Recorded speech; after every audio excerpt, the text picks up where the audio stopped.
Hello बच्चों, भौतिक विज्ञान के channel vibrant physics bye Ashutosh Gupta में आपका हार्दिक स्वागत। 12th क्लास की भौतिक विज्ञान के 5वें अध्याय का अध्ययन हम कर रहे हैं और इससे पहले हम 6 क्लासें देख चुके हैं। आज 7वीं क्लास है हमारी। इसके बाद एक क्लास और लगेगी, चैप्टर कंप्लीट हो जाएगी। इस चैप्टर में जो हमने मुख्य रूप से पढ़ा वो थी विद्युत धारा। और जब विद्युत धारा किसी चालक में से प्रवाहित हुई तो प्रतिरोध आया, तब हमने प्रतिरोधकता को भी समझा। यानी प्रतिरोध तब आया जब धारा मिली, और धारा कब मिली? जब हमने विभवांतर लगाए और ओम ने फिर इनमें एक संबंध दे दिया। लेकिन ये विभवांतर लगाया या धारा मिली, ये हुआ किसके द्वारा?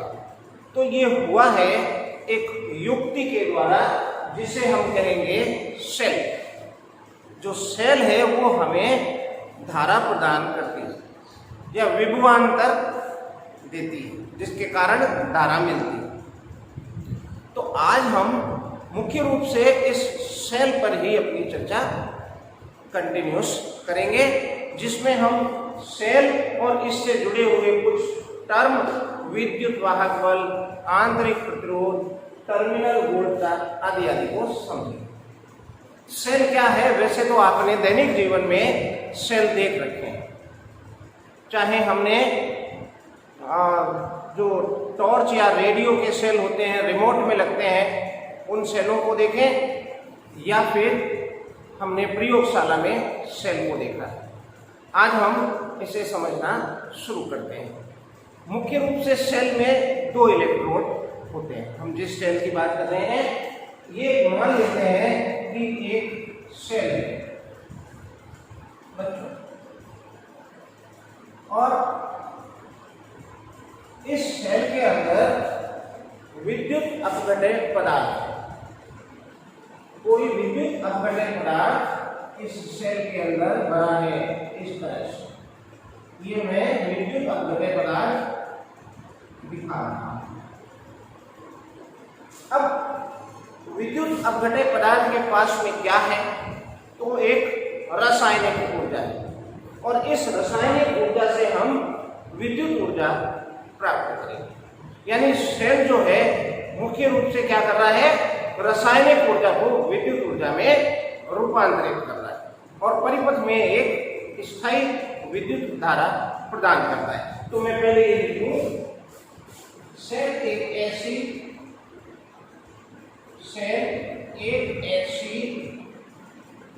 विद्युत युक्ति है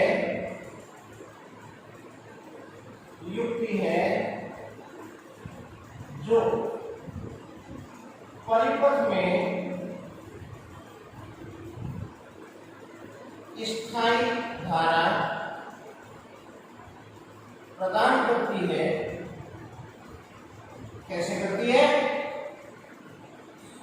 तथा रासायनिक ऊर्जा को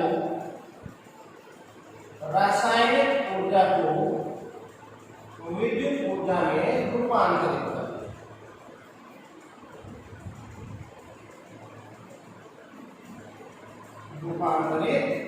करती है।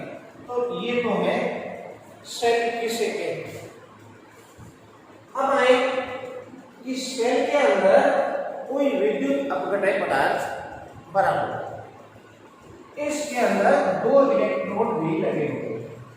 एक इलेक्ट्रोड मान लीजिए, आप देखें, ये एक इलेक्ट्रोड है, और एक दूसरा इलेक्ट्रोड मैं रेड इंक पेन से बना लेता हूं।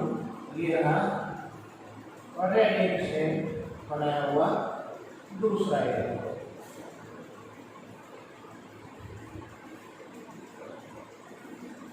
ये दोनों इलेक्ट्रोड इस प्रकार से लिए जाते हैं कि एक इलेक्ट्रोड धनात्मक और एक ऋणात्मक इलेक्ट्रोड के रूप में कार्य करता है। क्या मतलब है? तो मतलब ये है कि जो इसके अंदर विद्युत अपघटय पदार्थ है, ये विद्युत अपघटय पदार्थ इसमें अपघटित हो जाता है और यहाँ हमें धनायन और ऋणायन प्राप्त होते हैं। और ये धनायन और ऋणायन गति करके इलेक्ट्रोड पर एकत्रित हो जाते हैं। एक इलेक्ट्रोड पर धनात्मक इलेक्ट्रॉन उपस्थित हो जाता है और दूसरे इलेक्ट्रोड पर ऋणात्मक इलेक्ट्रॉन, ऋणात्मक आवेश उपस्थित हो जाता है। ऋणात्मक आयंस आ गए इसके, एक पर धनायन और एक पर ऋणायन। और इस प्रकार एक इलेक्ट्रोड पॉजिटिव इलेक्ट्रोड की भांति और दूसरा इलेक्ट्रोड नेगेटिव इलेक्ट्रोड की भांति कार्य करने लगे। तो ये नेगेटिव इलेक्ट्रोड। अब क्योंकि एक इलेक्ट्रोड धनात्मक है, दूसरा ऋणात्मक, और इसलिए दोनों इलेक्ट्रोडों के मध्य एक विभवांतर, क्योंकि इसका विभवांतर कुछ है और इसका विभवांतर कुछ अलग है, तो दोनों के मध्य एक विभवांतर उत्पन्न हो गया। और मैं यहाँ पर ये मान रहा हूं कि इस इलेक्ट्रोड का विभवांतर V पॉजिटिव है, इसका विभवांतर V नेगेटिव है, इसलिए मैं इसको ऋणात्मक V लिख रहा हूं और इसको धनात्मक V लिख रहा हूं। जैसे आप ये सोच सकते हैं कि इसका विभवांतर 3 वोल्ट का है, इसमें कुछ आवेश आया और जब आवेश आएगा तो विभवांतर आएगा। अब विभवांतर का कांसेप्ट क्या है, तो विभव क्या होता है हमने सीखा दूसरे चैप्टर में। आवेश को लाने में किया गया कार्य, एकांक आवेश को एक ही बिंदु से दूसरे बिंदु तक ले जाने में किया गया कार्य। अब इस पर जो आवेश आए, कार्य हुआ और वो कार्य इस पर विभवांतर के रूप में उत्पन्न हो रहा है। तो मैं मान लूं इस पर 3 वोल्ट आया और इस पर 2 वोल्ट आया, लेकिन ये 2 वोल्ट ऋणात्मक है, तो मैं यहाँ पर लिखूंगा -2 वोल्ट। और इस प्रकार से इन दोनों इलेक्ट्रोडों के मध्य एक विभवांतर उत्पन्न हो गया। इसपे विभव आया, इसपे विभव आया और दोनों के विभव में एक अंतर उत्पन्न हो गया। कितना अंतर उत्पन्न हुआ, तो 3 वोल्ट -2 वोल्ट, यानी टोटल विभवांतर 5 वोल्ट आया। इसका मतलब ये है कि अब ये सेल 5 वोल्ट का विभवांतर के तुल्य ऊर्जा देने के लिए तैयार है, यानी ये अब 5 वोल्ट की ऊर्जा प्रदान करने के लिए तैयार है। बच्चों, इस विभवांतर या इस टर्मिनल वोल्टता या टर्मिनल वोल्टता ये शब्द नहीं है, ये कॉमन शब्द है। हम 2 टर्मिनल के बीच में जो विभव का अंतर है उसके लिए काम में ले सकते हैं। तो इन दोनों टर्मिनलों के बीच जो ये विभव का अंतर आ रहा है, इस विभव के अंतर को हम कहते हैं विद्युत वाहक बल। विद्युत वाहक बल है, नाम क्या है बल, लेकिन ये बल नहीं है। कि पुराने समय में नाम दे दिया गया, तब शायद सेल की इतनी जानकारी नहीं थी, तो इसको बल मानते हुए इसका नाम बल दे दिया गया, विद्युत वाहक बल दे दिया गया, लेकिन है ये एक ऊर्जा। तो विद्युत वाहक बल वो ऊर्जा है जो सेल देने के लिए तैयार है। पुनः देखें, सेल में क्या है, सेल में विद्युत अपघट्य पदार्थ है जो अपघटित अवस्था में है, जिसमें आयंस अलग हैं। और जब हम 2 इलेक्ट्रोड इसमें लगाएंगे, दोनों अलग अलग होने चाहिए, तो एक इलेक्ट्रोड क्या करेगा, धनायनों को आकर्षित करेगा, यानी एक इलेक्ट्रोड पर धनायन एकत्रित हो जाएंगे और दूसरे इलेक्ट्रोड पर ऋणायन एकत्रित हो जाएंगे। और इस प्रकार दोनों इलेक्ट्रोडों पर एक विभव उत्पन्न हो जाएगा और उन दोनों इलेक्ट्रोडों के विभव के अंतर को, यानी दोनों इलेक्ट्रोडों के विभवांतर को हम विद्युत वाहक बल कहेंगे। दोनों इलेक्ट्रोडों के मध्य ये विभवांतर ही है, लेकिन कब विभवांतर है, ध्यान रखिए, जब इसमें से कोई धारा प्रवाहित नहीं हो रही। चले लिखते हैं बच्चों, सेल में विद्युत अपघट्य पदार्थ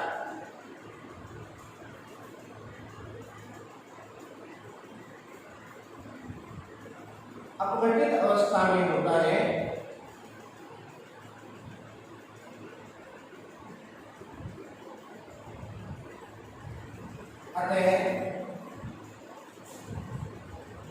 अतः जब दो इलेक्ट्रोड लगाए जाते हैं, दो इलेक्ट्रोड लगाए जाते हैं तो एक पर धनायन व दूसरे पर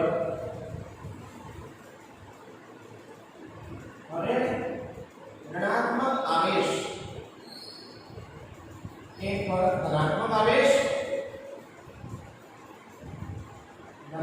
आवेश और दूसरे पर ऋणात्मक आवेश उपस्थित हो जाता है। इस प्रकार दोनों इलेक्ट्रोडों पर विभव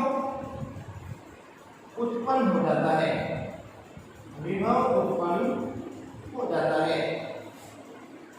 माना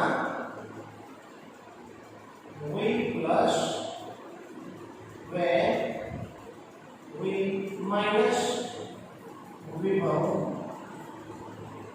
उत्पन्न होता है।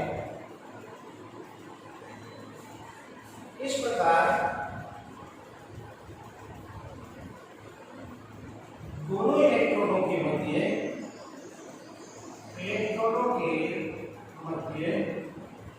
एक विभवांतर उत्पन्न होता है। कितना विभवांतर उत्पन्न होता है? तो हम लिखें कि जो कि होता है V प्लस और माइनस V माइनस। अब यहाँ मैंने V ये वाला प्लस इसलिए लगाया ताकि आपको समझ में आ जाए कि ये पॉजिटिव इलेक्ट्रॉन का, और ये माइनस चिन्ह इसलिए लगाया ताकि आपको समझ में आ जाए कि नेगेटिव इलेक्ट्रॉन का। यहाँ प्लस माइनस कोई संक्रिया नहीं करेंगे। मैं यहाँ पर A लिख देता, B लिख देता, यहाँ लिखता V of A and V of B, तो भी काम हो जाता। अब परंतु मैं देखूंगा कि इसका जो विभव है वो, इस इलेक्ट्रोड का जो विभव है वो ऋणात्मक है, इसलिए मैं यहाँ पर माइनस चिन्ह लगाऊंगा और ये संक्रिया में योगदान देगा। तो सेल का जो वोल्टेज है वो कितना बना? V plus plus V minus. ये टोटल सेल का वो वोल्टेज है जो सेल देने के लिए तैयार है। किसी भी परिपथ में इतनी ऊर्जा देने के लिए सेल तैयार है, ली नहीं जा रही। सेल इतनी ऊर्जा देने के लिए तैयार है लेकिन सेल से ऊर्जा ली नहीं जा रही है। यानी सेल से किसी भी परिपथ में जब तक धारा नहीं ली जाती है तब तक ये इतनी ऊर्जा देने के लिए तैयार है, लेकिन ली जाएगी तो क्या होगा उसकी चर्चा हम करेंगे आगे, इसके आगे। तो बच्चों मैं लिखूं, यह सेल का विद्युत वाहक बल, इसको इंग्लिश में बोलते हैं इलेक्ट्रोमोटिव फोर्स, EMF कहलाता है, जिसे E से व्यक्त करता है। अर्थात जब सेल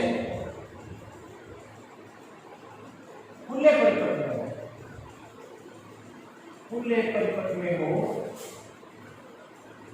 अर्थात वो आ जाएगा, अर्थात सेल से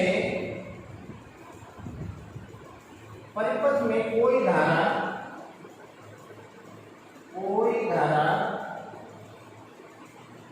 प्राप्त न की जा रही हो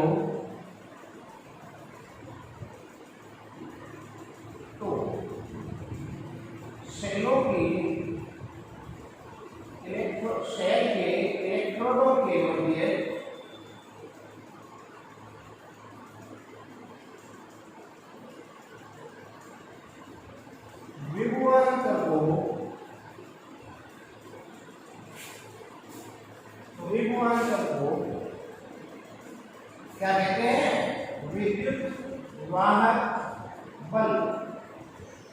हैं। ये इसकी परिभाषा है। ये परिभाषा क्या है? जब सेल खुले परिपथ में हो अर्थात कोई विद्युत धारा प्राप्त नहीं की जा रही हो तो सेल के इलेक्ट्रॉनों के मध्य विभवांतर या टर्मिनल वोल्टेज को हम जो है क्या कहते हैं? विद्युत वाहक बल कहते हैं। तो आप समझे कि विद्युत वाहक बल है तो विभवांतर ऊर्जा। अब ये बात हो गई इस टॉपिक। इसको समझा?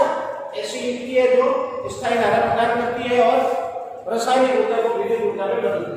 विद्युत वाहक जब सेल खुले परिपथ में हो यानी कोई धारा नहीं ली जा रही हो तो सेल के टर्मिनल वोल्टेज को हम या विभवांतर को हम विद्युत वाहक बल कहते हैं। चलते हैं आगे।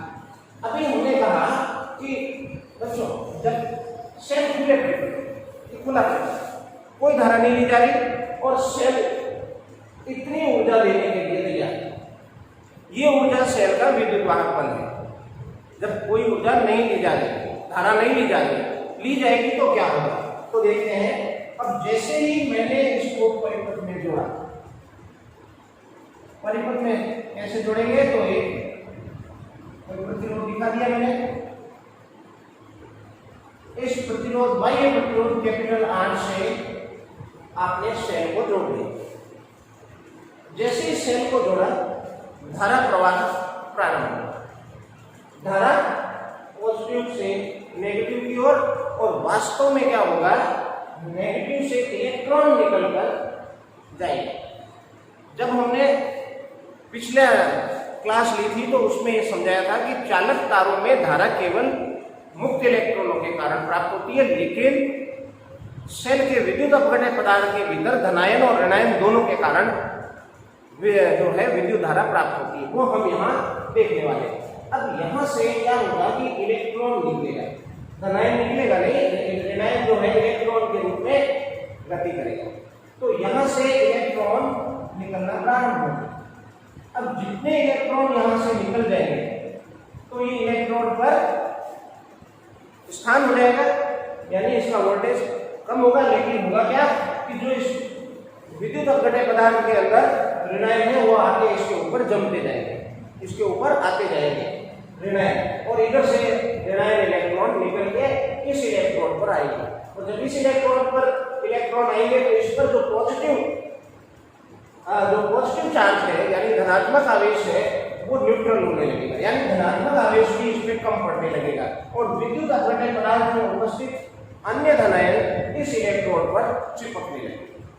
यानी धारा इधर से जाएगी, सॉरी इलेक्ट्रॉन इधर से जाएंगे तो इलेक्ट्रॉन इस इलेक्ट्रोड पर उपस्थित होंगे और वो इलेक्ट्रॉन जब इसको न्यूट्रल कर देंगे इन आवेशों को तो उनकी पूर्ति विद्युत अपघटन पदार्थ में उपस्थित दूसरे धनात्मक आवेश पूर्ति कर देंगे और इस प्रकार से ये प्रक्रिया धारा बहती रहेगी। लेकिन ये तो हुई बाह्य परिपथ में। बात अंदर क्या होगा? तो अंदर वाले परिपथ में हम चीजों को समझने की कोशिश करें। मान यहाँ पर सब जगह पर धनायन और ऋणायन है इस पूरे सेल में। अब होगा क्या कि यहाँ इलेक्ट्रॉन कम पड़ने लगेंगे, ऋणायन कम पड़ेगा, यहाँ धनायन कम पड़ेगा, तो विद्युत अपघटन पदार्थ के जो ऋणायन है वो इस पर आने लगेंगे, ऋणायन, और धनायन जो है इस पर आने लगेंगे, धनायन इस पे आने लगेंगे, और इस प्रकार सेल के अंदर धनायन और ऋणायन गति करेंगे। अगर गति नहीं करें, सोचो गति नहीं करेंगे तो इलेक्ट्रॉन खत्म हो जाए तो स्थायी धारा नहीं मिलेगी। तो क्या होगा कि ऋणात्मक जो आयन है वो इस पे आएंगे, धनात्मक आयन इस पे आएंगे, यानी ऋणावेश इस पे आएगा, धनावेश इस पे आएगा, और इस प्रकार जब धारा ली जा रही होगी तो सेल के विद्युत अपघटन पदार्थ के भीतर ऋणायन और धनायन गति करेंगे, और गति करेंगे तो आप जानते हैं गति करेंगे तो टकरें होंगी यानी बाधा उत्पन्न होगी, और उस बाधा को भी हम यहाँ, क्योंकि वो धारा के मार्ग में ही बाधा है इसलिए उस बाधा को भी हम प्रतिरोध ही कह रहे हैं। लेकिन चूंकि ये सेल के विद्युत अपघटन पदार्थ के भीतर उत्पन्न प्रतिरोध है इसलिए हम इसे आंतरिक प्रतिरोध कहते हैं।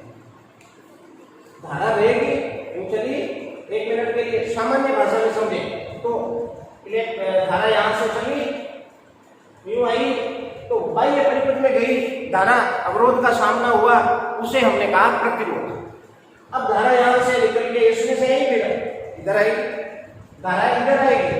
क्यों आएगी सोचे, क्योंकि धारा की दिशा धनात्मक आवेश की दिशा में होता है और धनात्मक आवेश इधर गति कर रहा है, इसलिए धारा की दिशा इधर है। धनात्मक आवेश इधर गति करेगा, इस पे आएगा, ऋणात्मक इस पे जाएगा, लेकिन धारा जो होती है ऋणात्मक आवेश की दिशा के विपरीत होती है। तो ऋणात्मक आवेश इधर जा रहा है तो धारा की दिशा इधर आएगी। यानी दोनों धनायन और ऋणायन गति तो करेंगे अलग अलग दिशाओं में, लेकिन धारा एक ही दिशा में प्रदान करेंगे। अब धारा यहाँ से निकल के इधर से आई और फिर इससे इसमें जाएगी, तो जब इससे इसमें धारा जाएगी तो क्या होगा, बाधा उत्पन्न होगी, क्योंकि यहाँ पर विद्युत अपघटन पदार्थ है और इस बाधा को हम सेल का आंतरिक प्रतिरोध कहेंगे। चले आप इसको नोट कर ले, मैं बढ़ता हूं आगे। बच्चों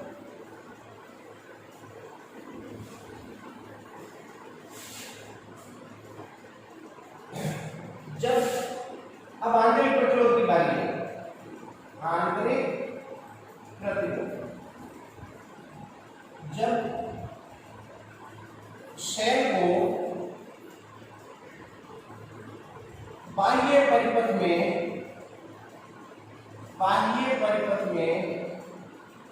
जोड़ा जाता है तो बाह्य प्रतिरोध में धारा प्राप्त होती है, धारा प्राप्त होती है। परंतु जब धारा सेल के विद्युत अपघटन पदार्थ से होकर गुजरती है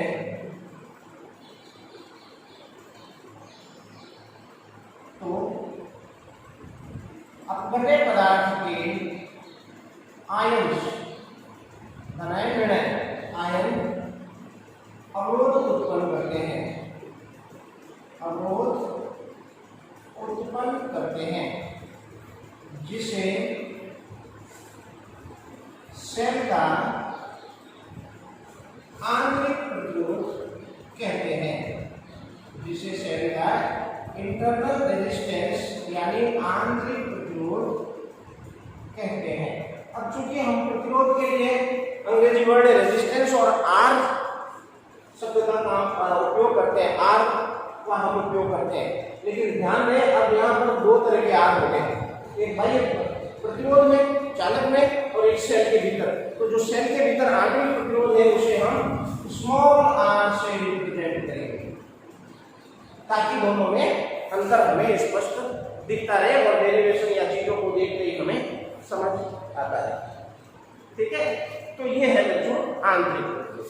अब तीसरी चीज हम वहां जो लिखा है टर्मिनल वोल्टता, इसको थोड़ा सा समझने की कोशिश करें, ये क्या है। अब चूंकि वोल्टता ही है यानी विद्युत वाहक बल जैसा ही कुछ। अब हमने कहा कि जब सेल में से कोई धारा नहीं ली जा रही और नहीं दे रही तो सेल पड़ा है, इसका वोल्टेज इसका वोल्टेज, दोनों के वोल्टेज का अंतर क्या कहला रहा है, विद्युत वाहक बल, जो कि ऊर्जा देने के लिए, परिपथ में ऊर्जा देने के लिए तैयार है। ये ऊर्जा विद्युत वाहक बल कहला रही है, देने के लिए तैयार है। अब जोड़ा गया, जैसे ही परिपथ में सेल को जोड़ा गया, इसने ऊर्जा देनी प्रारंभ कर दी और यहाँ से धारा निकलने लगी।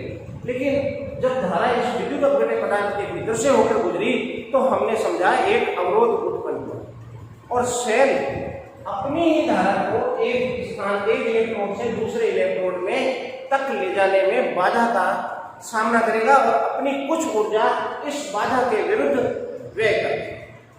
कुछ ऊर्जा सेल की जो ऊर्जा देने के लिए तैयार था उसकी कुछ ऊर्जा आंतरिक प्रतिरोध के विरुद्ध व्यय हो जाएगी और इसलिए बाह्य परिपथ में जो हमें ऊर्जा मिलेगी वो थोड़ी कम मिलेगी।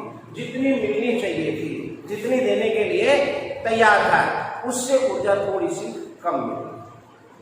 और ये जो ऊर्जा है, या अब हम कहें कि अब अगर ऊर्जा धारा ली जा रही है और अब हम इसकी टर्मिनल वोल्टता देखें या जिन सेलों के इलेक्ट्रॉनों के बीच का विभवांतर देखें तो वो विभवांतर विद्युत वाहक बल से कम प्राप्त होगा और उस विभवांतर को हम यहाँ नाम दे रहे हैं टर्मिनल वोल्टता। कभी कभी इसे विभवांतर ही कह देते हैं। ठीक है, चले। जब सेल बंद परिपथ में होता है, बंद परिपथ में होता है अर्थात सेल से धारा ली जा रही होती है, धारा प्रवाहित हो रही है, जा रही होती है, तो दोनों टर्मिनलों के मध्य, दोनों टर्मिनलों के मध्य विभवांतर, विभवांतर को क्या कहते हैं? यहाँ के नाम में लिखा है टर्मिनल वोल्टता। आप क्या कह सकते हो? विभवांतर कहते हैं। जब विभवांतर या टर्मिनल वोल्टता हम शब्द काम में ले रहे हैं तो वो बाह्य परिपथ में कितनी ऊर्जा प्राप्त हो रही है, और जब हम विद्युत वाहक बल शब्द काम में ले रहे हैं तो वो इसकी टोटल ऊर्जा है जो ऊर्जा देना चाह रहा है, यानी सेल भी परिपथ में नहीं है। और इसे हम V से और रिप्रेजेंट करेंगे, कैपिटल V से। अब आप यहां समझ गए, स्पष्ट हो गया कि स्पष्ट है कि E is greater than V। विद्युत वाहक बल टर्मिनल वोल्टता से अधिक है। कितना? या E माइनस V बराबर। तो मैं पूछूं आपसे कि ये कम क्यों है, ऊर्जा कहाँ गई? तो आप कहेंगे ऊर्जा गई आंतरिक प्रतिरोध के विरुद्ध वे हो गए, यानी इसका जो अंतर है वो आंतरिक प्रतिरोध के अंदर चला गया। लेकिन आप देखें कि ये टर्म विद्युत वाहक बल यानी वोल्टेज, ये टर्मिनल वोल्टता यानी वोल्टेज, तो वोल्टेज और वोल्टेज में से वोल्टेज ही घटाया जा सकता है, वोल्टेज में से धारा घटाई नहीं जा सकती। समान भौतिक राशियों को ही जोड़ा घटाया जा सकता है। तो जब हम वोल्टेज में से वोल्टेज घटाएंगे तो आएगा क्या? वोल्टेज ही आएगा ना, प्रतिरोध तो नहीं आ सकता। तो सेल के विरुद्ध ऊर्जा वे हो गई आंतरिक प्रतिरोध के विरुद्ध। तो आंतरिक प्रतिरोध के विरुद्ध ऊर्जा का कितनी होगी? IR। अगर प्रतिरोध I है तो विभवांतर कितना आएगा? IR, ओम का नियम है। तो ये ऊर्जा वे हो गई। बच्चों यहां से हम पता कर सकते हैं कि धारा कितनी मिलेगी? E माइनस V बराबर I और R का मैं क्या कर दूं? मैं आंतरिक प्रतिरोध निकाल लूं तो मैं I का पक्षांतर कर दूं। हो सकता है आपको ये दिखाई नहीं दे रहा हो, चलते हैं।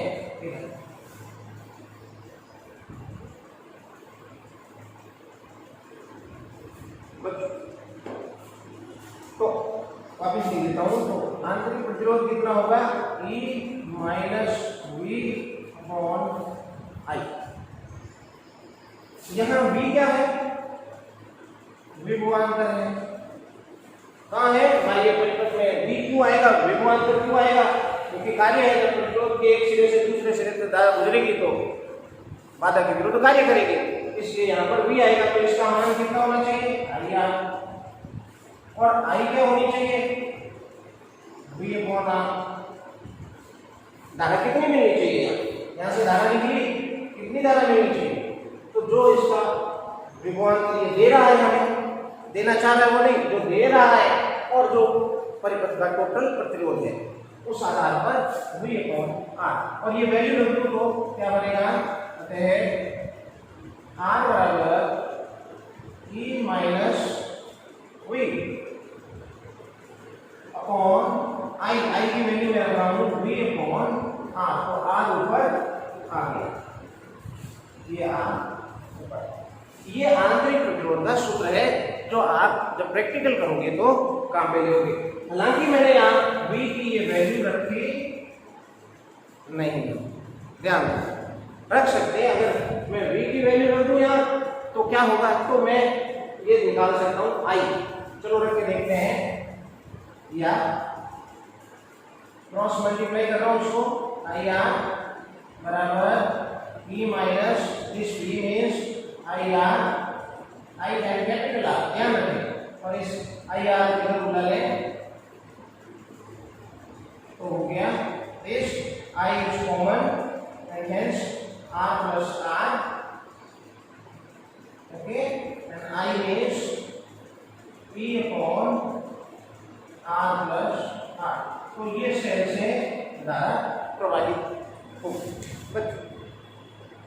अब सेल से कितनी धारा प्रवाहित हो रही है, ये जब हम याद करते हैं तो हम देखते हैं कि टोटल प्रतिरोध कितना, लेकिन सेल का एक आंतरिक प्रतिरोध होता है, वो भी यहाँ काउंट हो रहा है। सामान्यतया अगर हम कहें किसी आदर्श सेल, तो आदर्श सेल का प्रतिरोध, आंतरिक प्रतिरोध 0 होता है। उस स्थिति में हम इसको काम में नहीं। क्लियर? ये है आपका टॉपिक जो हमने सीखा, सेल विद्युत वाहक बल, आंतरिक प्रतिरोध और टर्मिनल वोल्टेज। अब सेल को 1 मिनट के लिए ये सोचें कि हम दर्शाते कैसे। आप नोट करते रहें, स्क्रीनशॉट लेके रखते रहें ताकि आपको नोट करने में आसानी हो। अब हम सेल को दर्शाते कैसे, सामान्यतया आप देखें तो हम सेल को ऐसे दर्शाते हैं, ये सेल। अभी तक हमने इस कंसेप्ट को नहीं लिया था कि सेल का आंतरिक प्रतिरोध होता है, होता तो है। हम सेल का क्या लेते हैं, सीधे विभवांतर। जबकि आपने देखा कि विभवांतर आता कैसे है, विभवांतर आता कैसे है, v बराबर e माइनस आई आर।